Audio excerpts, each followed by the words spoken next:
The air in the grand ballroom was thick with the scent of lilies and entitlement, a suffocating perfume that clung to the velvet drapes and the crystal chandeliers. My name is Alara, and I felt like a ghost haunting the edges of my own life, an unwelcome shadow at my cousin Jessica's wedding. I had dressed carefully, choosing a simple, dark blue dress that was meant to be elegant, but instead felt like camouflage. My goal for the evening was simple: to be invisible. But in my family, invisibility was a luxury I was never afforded. From the moment I arrived, I was a target. My mother, Sarah, greeted me not with a hug, but with a critical once-over, her eyes cataloging every perceived flaw. "Oh, Alara," she sighed, her voice a carefully pitched performance of disappointment for the benefit of a nearby aunt. Still with that simple look. "Jessica is just glowing, isn't she? A real bride. She has everything a young woman could want." The unspoken addendum hung in the air: everything you don't have. I offered a tight, practiced smile. "Jessica looks beautiful," I agreed, my voice carefully neutral. It was a truth I couldn't deny. Jessica was radiant in a cloud of white lace, her laughter echoing through the hall, a sound as bright and brittle as the champagne glasses being raised in her honor. She had the perfect fiancé from a family with a pedigree, a promising career in marketing that required more networking than actual work, and a future laid out before her like a pristine, red carpet. My future, according to my family, was a barren, unpaved road leading nowhere. My father, Mark, soon joined the quiet assault. He clapped a hand on the shoulder of Jessica's new husband, a man named Gregory whose smile never quite reached his eyes. "This is how it's done," my father announced, his voice booming with manufactured pride.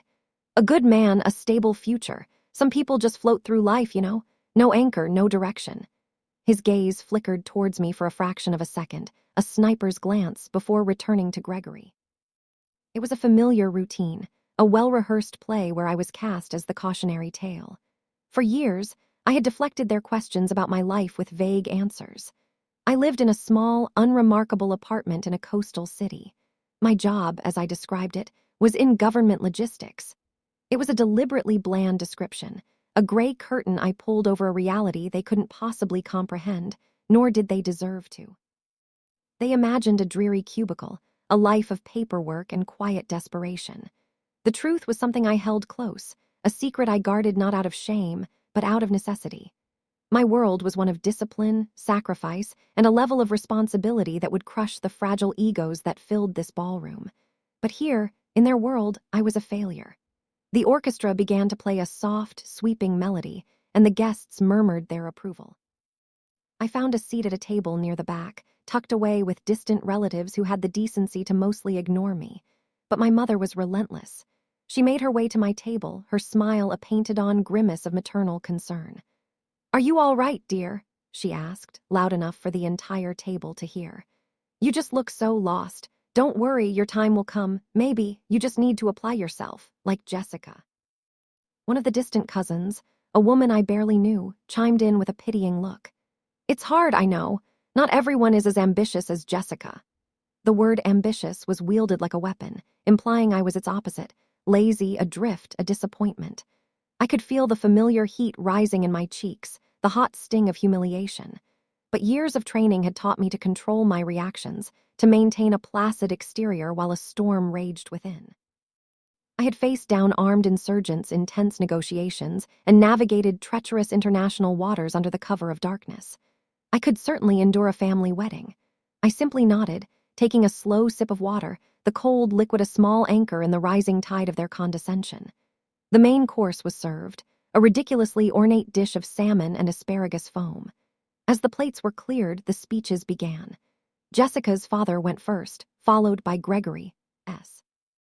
They were filled with predictable platitudes and sanitized anecdotes. Then my father stood up, his glass raised. My stomach tightened. I knew this was the main event. This was the moment he would use the spotlight not to celebrate the bride and groom, but to draw the final, damning comparison between his successful niece and his failed daughter. He started warmly enough, praising Jessica's beauty and ambition, her perfect match in Gregory. The crowd smiled and nodded. But then his tone shifted.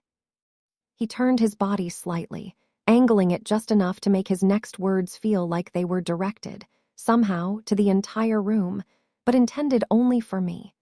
It takes vision to build a life like the one Jessica has," he declared, his voice resonating with false sincerity. "It takes drive. You can't just wait for things to happen. You have to make them happen. You have to have something to offer the world." He paused, letting the words sink in. The implication was clear. I was the one who waited, the one with nothing to offer. I kept my eyes fixed on the centerpiece, a cascade of white roses, focusing on the intricate curl of a single petal, refusing to give him the satisfaction of seeing my pain. The room was a sea of shimmering fabrics and self-satisfied smiles, and I was an island, slowly being eroded by the tide of my family's judgment. My mother, Sarah, ever the loyal second-in-command in their campaign of quiet cruelty, leaned across the table towards a wealthy family friend, her voice a stage whisper designed to carry. "We worry about Alara, of course," she said, dabbing a pristine napkin at the corner of her mouth. "She tries, but she just doesn't have that spark.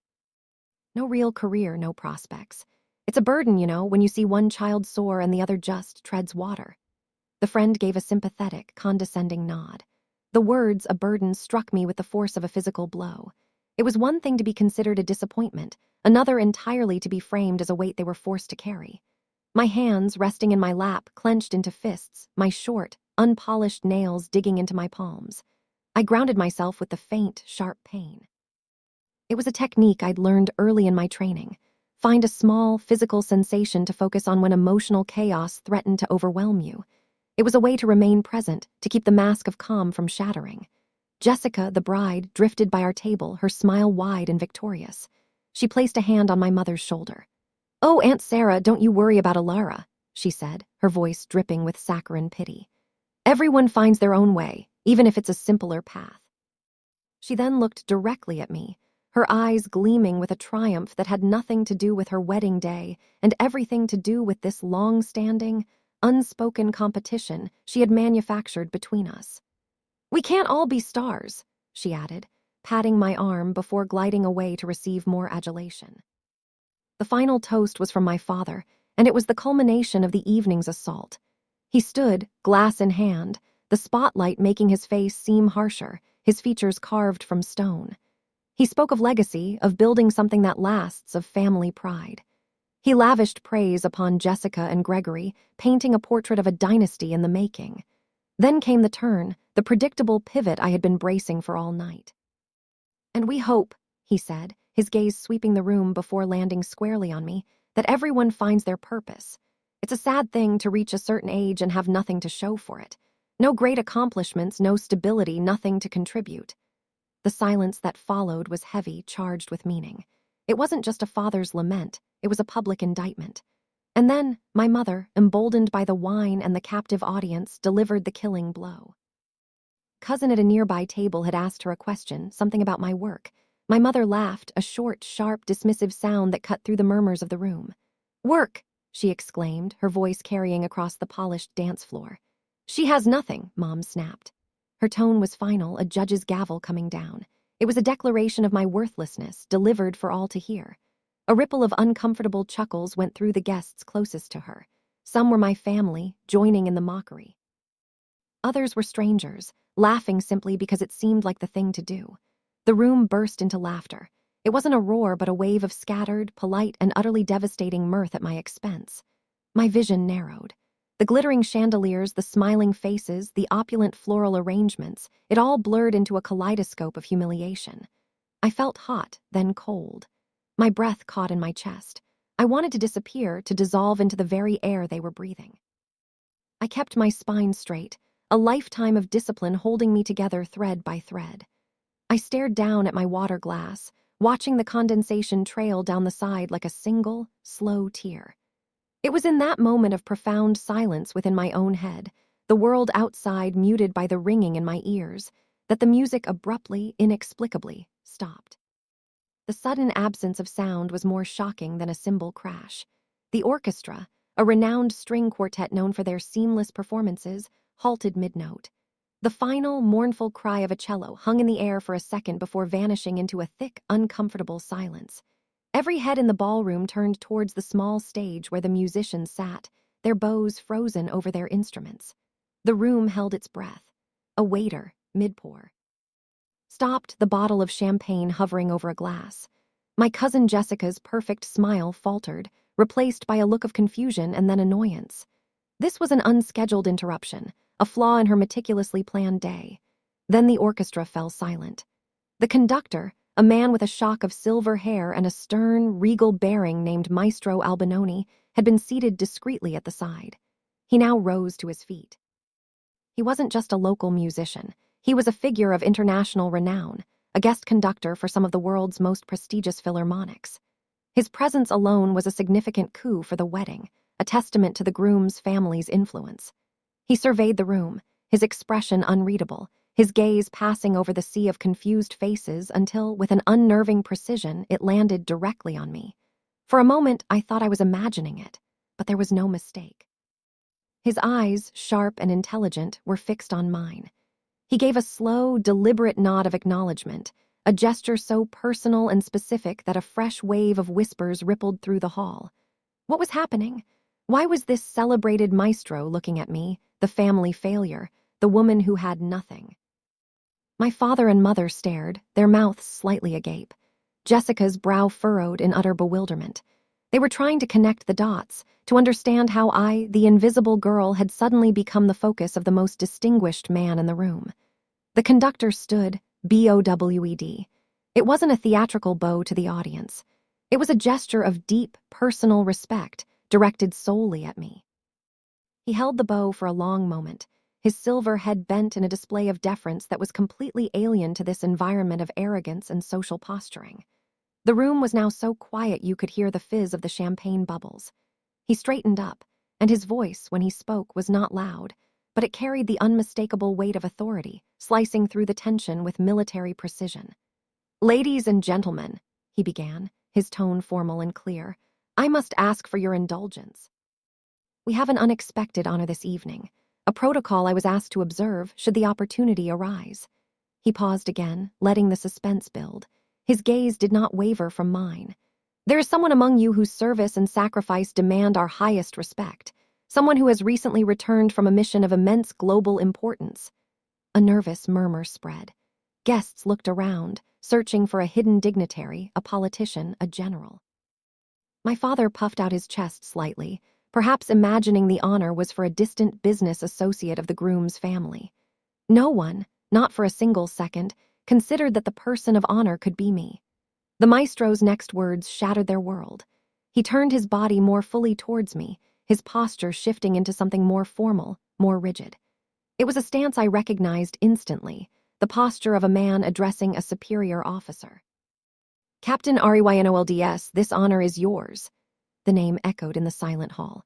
Captain Reynolds, not a Lara, not the niece, the daughter, the burden, a title, a rank, my title, my rank. The room erupted in a collective, audible gasp. My mother's hand flew to her mouth, her eyes wide with disbelief. My father's face went slack, the color draining from it as if a plug had been pulled. He looked from the maestro to me and back again, his mind visibly struggling to process the impossible. My cousin Jessica, who had been standing near the head table, simply froze, her hand holding her champagne flute suspended in midair. Her expression was a mask of pure, unadulterated shock. My cousin turned to stone. The maestro continued, his voice resonating with a pride that my own family had never once shown me. "Captain Alara Reynolds of the Naval Diplomatic Corps has just returned from the Cerulean Straits, where, for the past 6 months, she led the covert negotiations that resulted in the signing of the Northern Accord. Her strategic brilliance and courage under fire prevented a conflict that would have destabilized an entire region." He let that information settle, a bomb detonated in the heart of their superficial world. A peace accord, covert negotiations, courage under fire. The words were alien, belonging to a universe they couldn't even imagine. The maestro then made a small gesture. The first violinist, a woman in her late 40s, stood up. Then the cellist. Then the violist. One by one, 4 other members of the orchestra rose to their feet. They were not dressed in the orchestra's uniform, but in formal evening wear that blended in perfectly. And as they stood, each one gave me a subtle but unmistakable nod of military recognition. It was then I understood. They weren't just musicians. They were my people, my detail.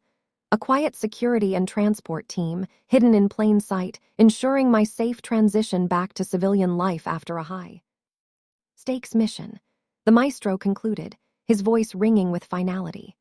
On behalf of General Morrison and a grateful nation, we thank you for your service, Captain. He then raised his hand in a crisp, formal salute. In the deafening silence, the only sound was the clatter of crystal against the marble floor as Jessica's champagne glass slipped from her numb fingers and shattered, the golden liquid pooling around her feet like a tarnished crown. The shattering of Jessica's glass broke the spell that had held the room captive. A cacophony of whispers erupted, spreading like wildfire from table to table. "Captain, did he say Reynolds? A peace accord?" The words bounced off the high ceilings, each one a stone cast into the placid pool of their ignorance. All eyes were on me, but the gazes were no longer filled with pity or condescension. They were a mixture of awe, confusion, and suspicion. I remained seated, my back ramrod straight, my heart pounding a steady, disciplined rhythm against my ribs. I felt 100 pairs of eyes dissecting me, trying to reconcile the woman they had mocked just moments before, the quiet, aimless Alara, with the decorated officer now being honored. I met Maestro Albinoni's gaze and gave him a slight, almost imperceptible nod of thanks. It was all I could manage. His face softened with a knowing smile. He had done more than follow protocol. He had delivered a truth so profound it had fundamentally altered the gravity in the room. My family was at the epicenter of this implosion. My mother, Sarah, looked as if she had seen a ghost. Her face, usually a carefully composed mask of social grace, was a mess of conflicting emotions: shock, shame, and a dawning, horrified understanding. She kept looking from me to her friends, the ones she had just been lamenting to about her burden of a daughter. Their faces were now turned to her, their expressions a delicious blend of curiosity and schadenfreude. My father, Mark, appeared to have aged a decade in a minute. His bravado had evaporated, leaving behind a hollow, shell-shocked man. His toast, his public condemnation of my life, now hung in the air like a foul odor. He, who had spoken of legacy and accomplishment, was now faced with the reality that his own daughter had achieved more in secret than he could ever have imagined in his wildest, self-aggrandizing dreams. And Jessica, poor, perfect Jessica. Her wedding, her day of ultimate triumph, had been irrevocably hijacked. The spotlight had been stolen, not by a rival bride, but by the cousin she had so gleefully trampled upon. She stood motionless amidst the shards of her glass, her white dress looking like a funeral shroud in the sudden, harsh reality of the moment. Her fiancé, Gregory, was the first to react. He stepped toward her, a look of utter bewilderment on his face. "Jess, what is going on? Who is she?" he asked, his voice a low, urgent whisper that still carried in the silent room. Jessica couldn't answer. She could only stare at me, her mouth opening and closing silently, like a fish gasping for air. The maestro and his musicians, their duty done, calmly retook their seats. After a moment, as if on some invisible cue, they began to play again. But the music was different now. It was a solemn, powerful piece, a naval hymn I recognized instantly. It wasn't wedding music. It was a tribute. The sound filled the room, not with celebration, but with a sense of gravity and consequence. It was a soundtrack for the detonation of a family. I knew I couldn't stay. My presence was now a disruption, a question that no one here had the right to ask or the capacity to understand. Slowly, I rose to my feet. My movements were deliberate, economical. As I stood, a pocket of silence formed around my table. People watched me, their conversations dying in their throats. I picked up my small clutch purse from the table and turned to leave. My path would take me directly past my parents' table. I could have gone another way, but I didn't. I walked towards them, my steps even and measured on the marble floor. My mother saw me coming and flinched. She looked terrified, as if I were a stranger she had wronged and now feared retribution from. My father couldn't meet my eyes. He stared at his plate of half-eaten salmon as if it held the secrets to the universe. As I drew level with them, my mother reached out a trembling hand, her fingers brushing my arm. "Alara," she whispered, her voice cracking. We didn't know." The excuse was so pathetic, so utterly inadequate that it was almost laughable. It wasn't about knowing. It was about kindness. It was about love. It was about the basic decency a parent owes a child, regardless of their perceived station in life. They hadn't failed to recognize my accomplishments. They had failed to show me love. I stopped and looked down at her, my expression unreadable. I felt nothing. Not anger, not triumph, not even sadness. Just a profound, empty coldness. TH. Emotional connection that had been strained for years had finally, in one clean, public break, snapped. "I know you didn't," I said, my voice quiet but firm. And with those 4 words, I absolved them of nothing and condemned them for everything. I pulled my arm away from her touch and continued walking, leaving them in the wreckage of their own making. The entire room watched me go. I was no longer the invisible woman. I was a mystery, a paradox. As I reached the grand doors of the ballroom, I felt a hand on my shoulder. I turned, my body instinctively tensing, ready for a confrontation. But it was Aunt Carol, my mother's sister. Her eyes, unlike everyone else's, were not filled with shock or awe. They were filled with tears. "I'm so sorry, Alara," she whispered, her voice thick with emotion. "For all of it, I'm so sorry." Of all the people in that room, she was the only one who had ever shown me consistent, unconditional kindness. She didn't understand my life, but she had never judged it. I gave her a small, genuine smile the first of the night. "Thank you, Aunt Carol," I said. And then I walked out of the ballroom, out of the wedding, and out of the life I had known, leaving behind a silence that was louder than any music. The cool night air was a relief, a clean slate against my skin after the stifling atmosphere of the ballroom. I walked down the long, manicured driveway of the opulent venue, the sounds of the party fading behind me, replaced by the gentle chirping of crickets. The naval hymn the orchestra had played was still echoing in my head, a somber, fitting anthem for the funeral of my family ties.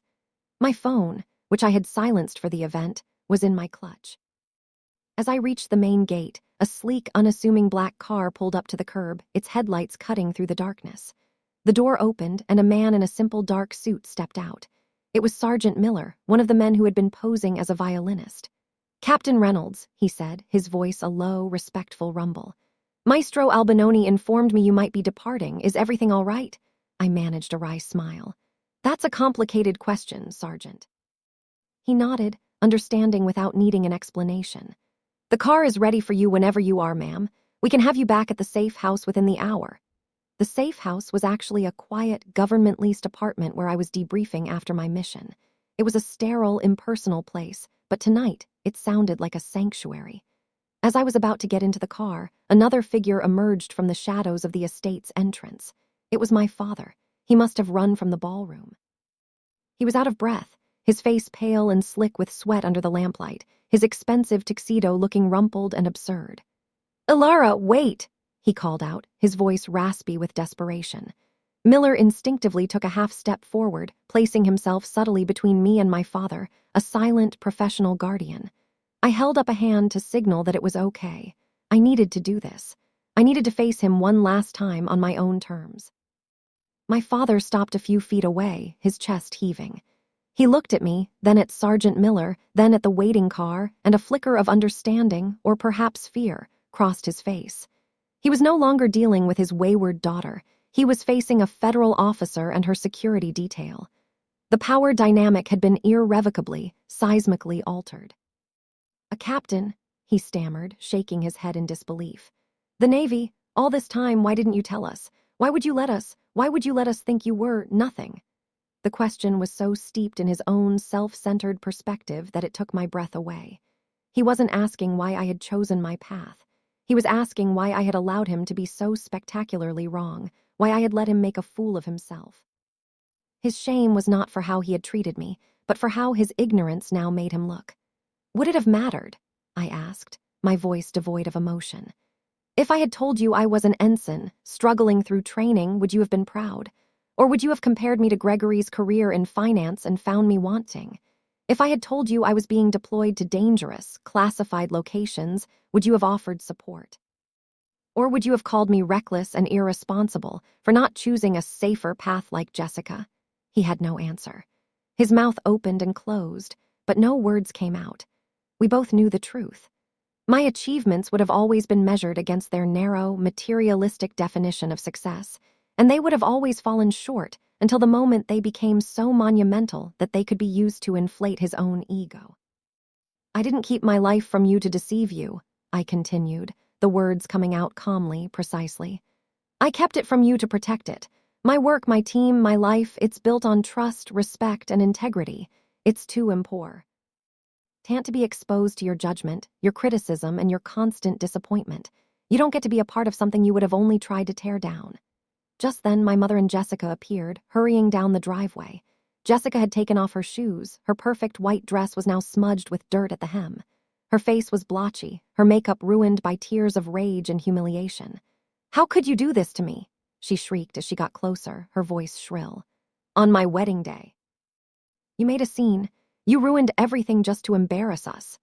It was, I realized with a sudden, startling clarity, the most honest thing she had ever said to me. In her mind, the sequence of events was not that her family had humiliated me and the truth had come out. It was that I had somehow orchestrated this entire revelation as a malicious act of revenge to spoil her perfect day. Her narcissism was a fortress, impenetrable to reality. My mother rushed to her side, trying to placate her while shooting me a look of pure, desperate appeal. "Ilara, please," my mother pleaded. "Let's not do this now. We can talk about this tomorrow, as a family." The word family sounded obscene coming from her lips. "There is no we anymore," I said, my voice as cold as the night air. "You made that clear tonight. Not when you called me a burden, not when you announced to the world that I had nothing. You just didn't realize how loud and clear I heard you." I turned my back on them, a final, deliberate act of severance, and got into the car. Sergeant Miller closed the door behind me, shielding me from their shocked faces. As the car pulled away from the curb, I saw them in the rearview mirror, 3 figures frozen under the lamplight, a tableau of their own making, left behind in the world they had built, a world where I no longer belonged. I didn't look back again. The drive back to the city was quiet. Sergeant Miller drove with practiced ease, navigating the winding country roads without a word. He understood the need for silence. I stared out the window at the dark landscape rushing by, the events of the evening replaying in my mind not as a triumphant victory, but as a series of controlled demolitions. The structures of my old life, my relationship with my parents, my cousin, my extended family, had been brought down, razed to the ground. It was necessary, I knew that, but even a necessary demolition leaves behind a cloud of dust and a pile of rubble. When we arrived at the apartment building, a nondescript high-rise that offered security and anonymity, Miller escorted me to the door. "Captain," he said, his tone professional yet tinged with something like concern. "General Morrison sends his regards. He was briefed on the maestro's intended protocol. He said to tell you that he's proud of you, and that a home is not always the one you are born into." The message was a lifeline. It was a reminder that while I had lost a family of blood, I had forged a family of service, bound by loyalty and shared sacrifice. "Thank you, Sergeant," I replied, my voice steadier than I felt. "Thank the General for me." Inside, the apartment was cool and sterile. I dropped my clutch on the generic counter and walked to the large window overlooking the city lights. The sprawling metropolis glittered below, a million anonymous lives playing out in the buildings and streets. For the first time in a long time, I felt truly, completely alone. But it was a different kind of loneliness than the one I had felt in that crowded ballroom. That was the loneliness of being misunderstood, of being unseen. This was the loneliness of severance, the quiet ache of an amputation. My phone buzzed on the counter. I ignored it. It buzzed again and again. A string of texts.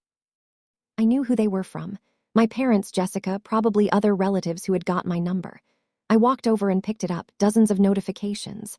I opened the first one from my mother. "Ilara, I am so sorry. We are so proud of you. Please call me. We love you." The words proud and love felt hollow, counterfeit currency offered only after my value had been publicly proven. I deleted it without replying. The next was from my father. "We need to talk. I don't understand any of this. You should have told me. This is a mess." No apology, just confusion and blame. I deleted it. Then a message from Aunt Carol. "I hope you're okay, sweetie. Don't let them get to you. I've always been proud of you, even when I didn't know what I was being proud of. Call me if you need anything at all." I felt a lump form in my throat. I typed back a simple reply. "Thank you, Aunt Carol. It means a lot. I will." The news of the wedding incident, as it came to be known, spread through my extended family like a shockwave. Aunt Carol later told me about the immediate fallout. After I left, the party had disintegrated. The music played to a tense, whispering crowd. My parents had cornered Maestro Albanen. I demanding an explanation. He had coolly informed them that he was a longtime friend of General Morrison, and that his presence was a personal favor to the general to honor a national hero. He also mentioned, in passing, that my security detail, the disguised musicians, had noted the family's hostile verbal treatment of me, a phrase that sent a visible chill through my father. Jessica and Gregory's wedding night was ruined. They had a furious, screaming argument that many of the remaining guests overheard. Gregory was incensed, not at my family's treatment of me, but at the fact that Jessica had never mentioned her cousin was a highly decorated military officer. In his world of influence and connections, such a relation was an asset to be leveraged, and he was furious that he had been made to look like a fool. Their perfect union was already showing its cracks. In the days that followed, my family's social standing took a significant hit. The story was just too juicy to be contained. The tale of the wealthy family who publicly humiliated their own daughter, only to have her revealed as a war hero by a world-famous conductor, became a piece of local legend. My parents, who lived and died by their reputation, found themselves ostracized. Friends stopped returning their calls. Invitations to social events dried up. Their public shaming of me had backfired, turning them into objects of ridicule and scorn. They had built their world on the fragile foundations of perception, and I inadvertently had exposed the rot beneath. They made several more desperate attempts to contact me. Voicemails, emails, even a letter sent to my old, long-abandoned address. Their tone shifted from confusion to anger, then to pleading. They offered apologies that sounded more like negotiations. They wanted to understand, they wanted to be proud, they wanted to be a family again. But what they really wanted was to rewrite the story, to absorb my success into their own narrative and erase their cruelty. They wanted to be the parents of a hero without ever having been the parents she needed. A few weeks after the wedding, I was in Washington for my final mission debriefing. It was a series of long, grueling meetings in secure, windowless rooms, dissecting every moment of the Northern Accord negotiations. It was draining, but it was familiar territory. It was my world, a world of facts, strategy, and consequence. One evening, after a particularly intense session, I was having dinner with General Morrison at a quiet, old-fashioned restaurant he favored. He was a man in his late 60s, with kind eyes and a will of iron, the closest thing I had to a father figure. He had been my mentor since my early days at the academy. He listened patiently as I gave him a brief, edited version of the events at the wedding. I left out the most hurtful details, but he read between the lines. When I finished, he was silent for a long moment, slowly stirring his coffee. "Ilara," he said finally, his voice gentle. "Sacrifice comes in many forms. We train you for the battlefield, for the negotiating table. We prepare you for physical danger and political pressure. But we don't, and perhaps we can't, prepare you for the wounds inflicted by the people who are supposed to love you." He looked at me, his gaze steady. "You have a choice to make.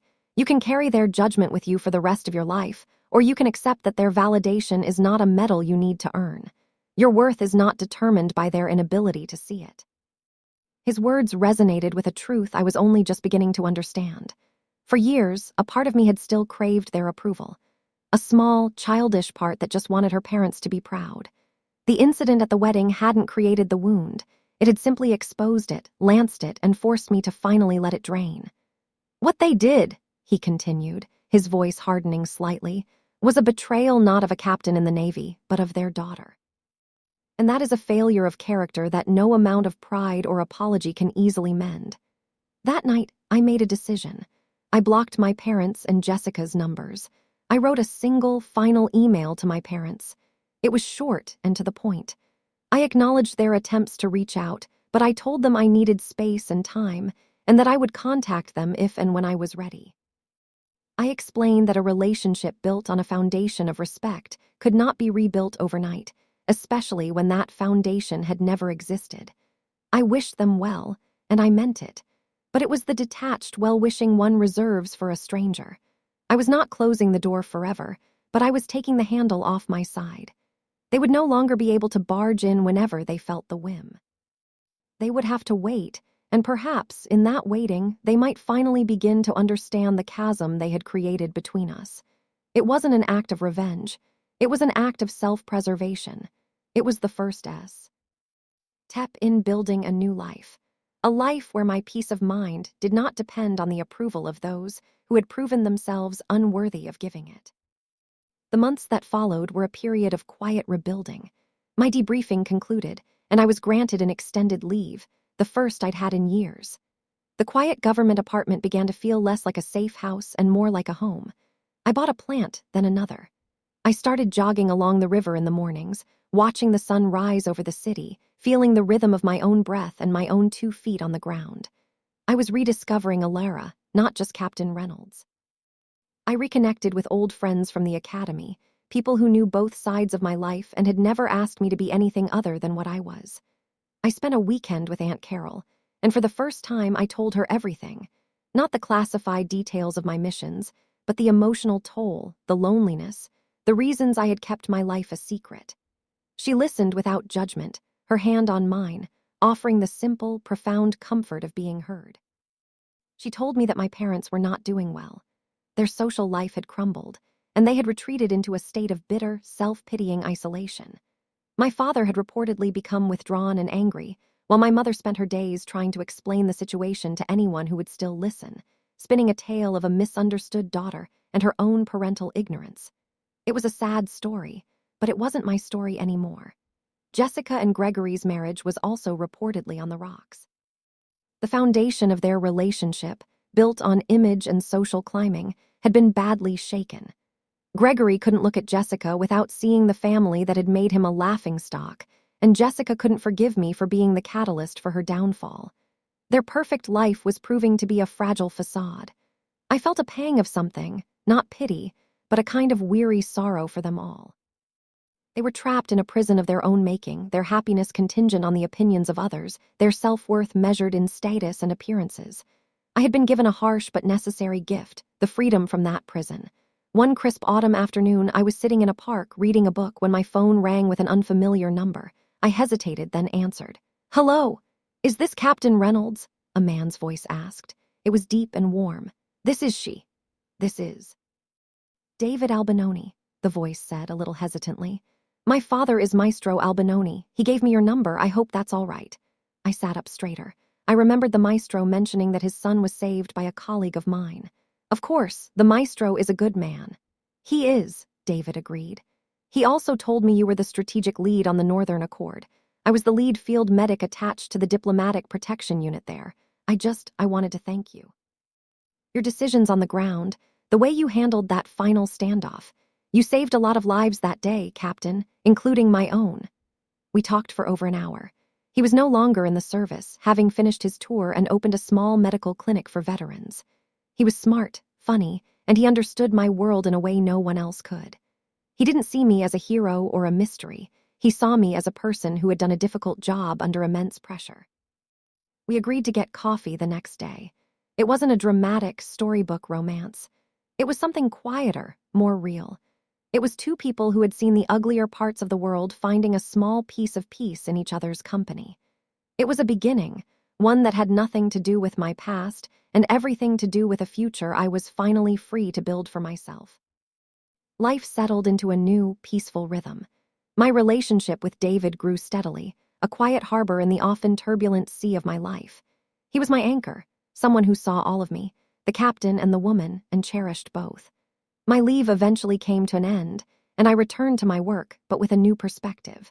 I accepted a senior strategic post at the Naval Headquarters, a position that allowed me to use my skills without the constant need for covert travel. It was a different kind of service, but no less meaningful. For a long time, there was no contact from my parents. I heard through Aunt Carol that they had sold their large house and moved to a smaller community a few states away, a self-imposed exile from the society that had spurned them. Jessica and Gregory had divorced less than a year after their wedding. Her perfect life had shattered as spectacularly as her champagne glass. Then, almost 2 years after that fateful night, a letter arrived.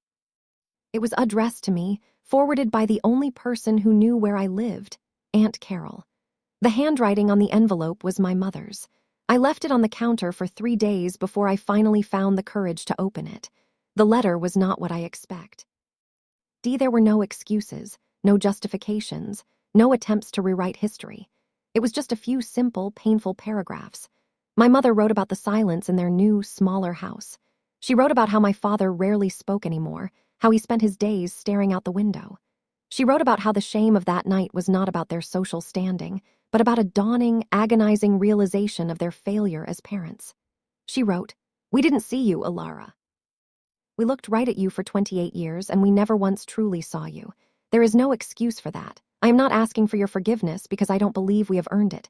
I am just telling you finally that I see you now, and I am so, so sorry. At the bottom, my father had added a single, shaky line.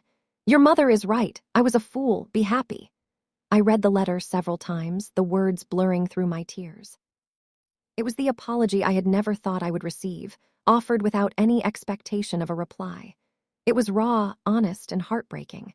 It did not erase years of pain, but it acknowledged it. It was a foundation, however small and fragile, upon which something new might one day be built. I didn't write back immediately. The wounds were deep, and healing was a slow, non-linear process. But for the first time, I felt a flicker of hope that the story of my family was not over, but merely waiting for a new chapter to be written, one based not on pride or expectation, but on a difficult, hard-won truth. My victory was not the moment the orchestra stopped playing. That was just the catalyst, the explosion that cleared the debris.